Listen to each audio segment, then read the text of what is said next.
বৃষ্টির দিনে নীল আকাশ। গতকাল ইস্টবেঙ্গলের যে কলকাতা ফুটবল লিগের ম্যাচটা ছিল সেটা সম্পর্কে একটা ছোট্ট একটা আলোচনা করব। বৃষ্টির দিনে নীল আকাশ। গতকালের ম্যাচটা আপনারা যারা দেখেছেন জানেন যে ম্যাচটা শেষ মুহূর্তে বার করে নিয়েছে, মানে বার করেছে মানে 1 পয়েন্ট বার করে নিয়েছে ইস্টবেঙ্গল। তো ম্যাচের ডিটেলে যাব না, সেটার জন্য আপনারা বিভিন্ন সংবাদ মাধ্যম দেখে নিতে পারেন যদি না দেখেন ম্যাচটা, বা হাইলাইটসও দেখে নেবেন। দু তিনটে বিষয় বলবো। প্রথমত মনতোষ মাঝি যে ম্যান অফ দ্য ম্যাচ হলো, যোগ্যভাবেই সে ম্যান অফ দ্য ম্যাচ হয়েছে। কেন দ্বিতীয়ার্ধে ইস্টবেঙ্গলের যে রেসার্জেন্স সেটা পুরোটাই মনতোষ মাঝি ব্যাপারটা লিড করেছে সামনে থেকে দাঁড়িয়ে। সুন্দর বল কন্ট্রোল করছিল অত বৃষ্টির মধ্যে, মানে ঝাপসা দেখাও যাচ্ছিল না টিভিতে খেলা। অসাধারণ বল কন্ট্রোল করছিল। দেখা যাক। দেখুন, মনতোষের সম্পর্কে একটাই সমস্যা হচ্ছে ওর বয়স এখন 25। এবার আমি যখন একটা কলকাতা ফুটবল লিগের ম্যাচ দেখি আমি সবসময় ভাবি একে আইএসএলে খেলানো যাবে কি না। এবার মনতোষের একটা সমস্যা রয়েছে অল্প, সেটা হচ্ছে যে হাই স্পিডে ক্লোজ বল কন্ট্রোল, সেখানে একটু সমস্যা আছে। এখন সেও স্কেল আপ করবে কি না সেটা তখনই বোঝা যাবে যদি হাবাসকে একটা সুযোগ দেয়। দিতেই পারে একটা অন্তত ট্রায়ালে বা সিনিয়র টিমের সাথে ট্রেনিংয়ে। অনেকেই এই ক্ষেত্রে নিজেকে একটু এক ধাপ ওপরে নিয়ে যেতে পারে। নতোষ পারবে না সেটা বলছি না, পারতেও পারে নাও পারতে পারে। দেখা যেতেই পারে যদি একটা সুযোগ ও পায়। ইসমাইল তো 27 বছর না 28 বছর বয়সে এডমান্ডকে অ্যাওয়ার্ড দিল, মোস্ট প্রমিসিং অ্যাওয়ার্ড। সেক্ষেত্রে মনতোষকে একটা সুযোগ দিয়ে দেখতেই পারে। অন্তত জেসিনের থেকে অনেকটা ও এগিয়ে, এটা বলতেই পারি। ইসমাইলের পরবর্তী ম্যাচে বোধহয় গৌরব খেলবে, সেই জন্য গতকাল গৌরব খেলেনি কলকাতা ফুটবল লিগের ম্যাচে। আজকালে লিখেছে, মনে হচ্ছিল খেলা দেখতে দেখতে যে গৌরবকে স্কোয়াডে না দেখে একে। তো প্রথমার্ধেও কিন্তু বেশ ভালোই বৃষ্টি হচ্ছিল। তো গোটা বৃষ্টি ভেজা মাঠে শুরু থেকে শেষ অবধি দারুণ খেললো আকাশ হেমব্রম। সেই জন্য বললাম যে উজ্জ্বল আকাশ বা নীল আকাশ বৃষ্টি ভেজা দিনে।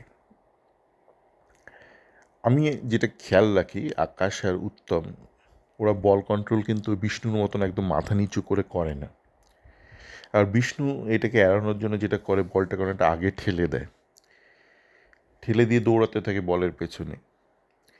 সেটা আপনি সবসময় করতে পারবেন না যে আপনি বলটাকে আগে রেখে দিয়ে দৌড়ানো শুরু করলেন, ডান দিক বাদিক দেখে বলটাকে তাড়া করছে না। আপনাকে অনেকটা সময় ক্লোজ বল কন্ট্রোল করতে হবে। সেই সময়টুকু মানে আপনার সাথে বলের ফিজিক্যাল কন্ট্যাক্ট রয়েছে, সেই সময়টুকু আপনি যদি সারাক্ষণ বলের দিকে তাকিয়ে থাকেন, আপনি আশপাশটা দেখতে পারবেন না। আশপাশটা যদি দেখতে না পারেন, আপনি ঠিকঠাক পাসও দিতে পারবেন না। ওই আশপাশে যাকে দেখবেন হুটহার একটা পাস দিয়ে দেবেন বা একটা অন্ধের মতন ক্রস করে দেবেন, যেটা বিষ্ণু করে।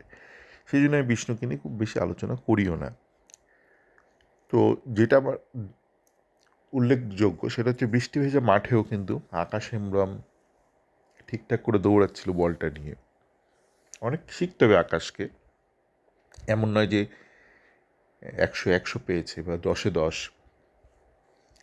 একটা মুহূর্তে তো দেখলাম বেশ বাজে একটা ক্রস করলো, কিন্তু ওই মানে দেখুন, আপনি কাকে অঙ্কে ভালো বলবেন যে অঙ্কে 100-তে 80, 85, 90 এরকম পাবে?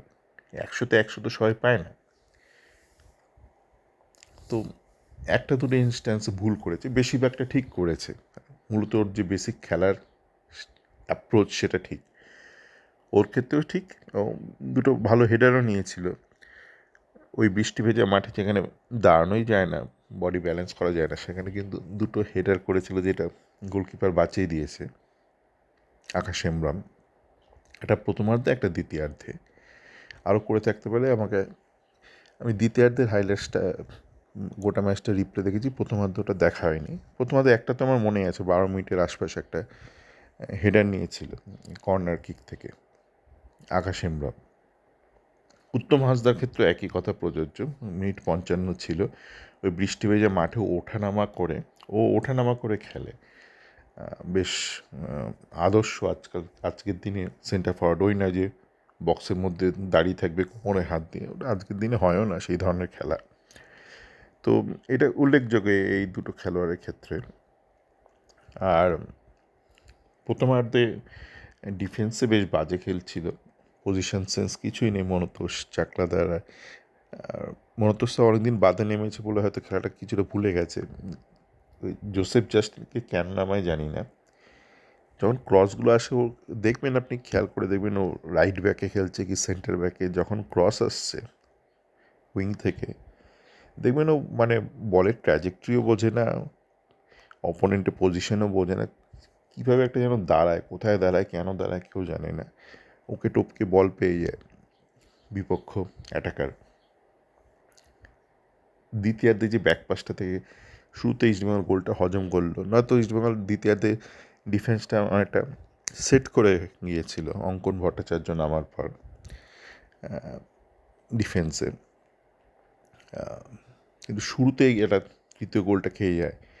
যেভাবে ব্যাকপাসটা করলো, মাথায় যে একদমই আইকিউ নেই জাস্টিনে বোঝাই যাচ্ছে। ওরকম বৃষ্টি ভেজা মাঠে কে ব্যাকপাস করে? এমন তো না যে মরুভূমিতে বড় হয়েছে, বেশ অনেক দিন হলো। এটা বোধহয় তৃতীয় মরশুম ওর কলকাতায়। আর কেরালার ছেলে, বাংলা থেকে কেরালাতে বেশি বৃষ্টি হয়, বেশি বৃষ্টি ভেজা মাঠে এরা খেলে বড় হয়েছে। তো সেখানে এই ধরনের ভুল, একটা লম্বা ব্যাকপাস, তো একদমই মাথায় কিছু নেই, ঘিলু ফিলু কিছু নেই। তো আর আরেকটা বিষয় বলি যে ইস্টবেঙ্গল ম্যাচগুলোতে জানি না কোন একটা কমেন্টেটার ছেলেকে ধরে আনছে, সে কলকাতায় বড় হয়েছে না প্রবাসী বাঙালি জানি না, এত বাজে উচ্চারণ খুব কানে লাগে। আটচিসমান আটচিসমান করতে থাকে। যে বাংলা সাধারণ শব্দগুলো সেগুলো উচ্চারণ খুব বাজে। ওই আগেকার দিনে বলতো অ্যাংলো মায়ের বাঙালি ছেলে ওরকম করছিল একটা উচ্চারণ, আটচিসমান আটচিসমান। এই ধরনের কমেন্টেটারকে কোত্থেকে ধরে নেন? এর থেকে মতো আর্টিফিশিয়াল ইন্টেলিজেন্স ভালো কমেন্ট্রি করে দেবে। আপনি যদি একটু জার্সি নাম্বার ডিটেকশন কিছু সফটওয়্যার দিয়ে করতে পারেন, করে দেবে সে। এরা এত বাজে বাজে কথা বলতে থাকে, পেটে কোনো জ্ঞান নেই। সকলে ভালো থাকবেন। এটাই প্রাপ্তি, দেখা যাক আগামী দিনে আমরা কলকাতা ফুটবল লিগ স্কোয়াড থেকে ভালো প্লেয়ার পাই কিনা সিনিয়র স্কোয়াডের জন্য। সকলে ভালো থাকবেন।